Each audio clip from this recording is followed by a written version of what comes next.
Абай облысы әкімінің орынбасары Дмитрий Кариков жылу нысандарын тексеру мақсатында Курчатов қаласына барды. Сапар барысында бірнеше негізгі қазандықтарды аралап, жылу беру маусымына дайындық жұмыстарымен танысты. Атқарылған шараларға оң бағасын берді.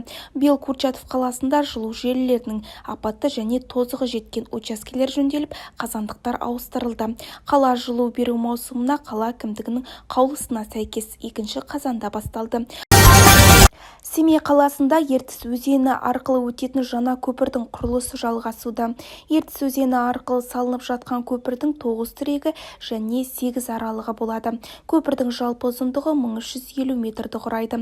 Оның 810 метрі көпірдің негізгі бөлігіне, ал қалған 540 метрі екі жағына орналасқан қосымша автомобиль жолдарына тиесілі.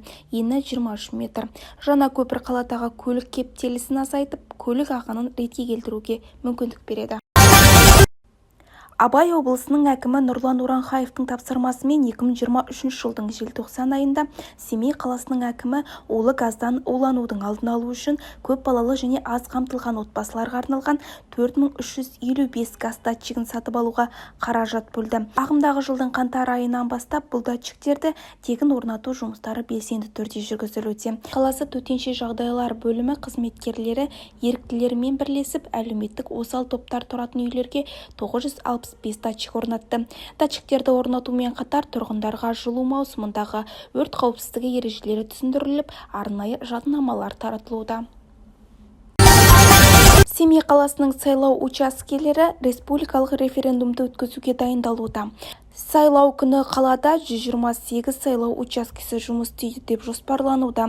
Оның ішінде 18 жабық сайлау учаскесі. Жабық сайлау учаскелері қандай да бір себептермен жалпы сайлау учаскелеріне келе алмайтын және әскери бөлімшелерде, ауруханаларда, құқық қорғау органдарының мекемелеріндегі және тағы басқа азаматтар үшін жұмыс істейді.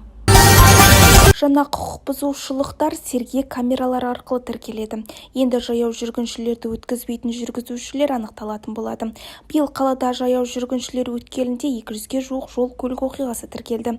Олардың ішінде 7 жаяу жүргінші қайтыс болды. Жаңалықтар легі осындай. Сіздермен бірге болған Сымбат Қайратқызы Семей таңы YouTube арнасына тіркеліп, маңызды жаңалықтардан хабардар болыңыздар.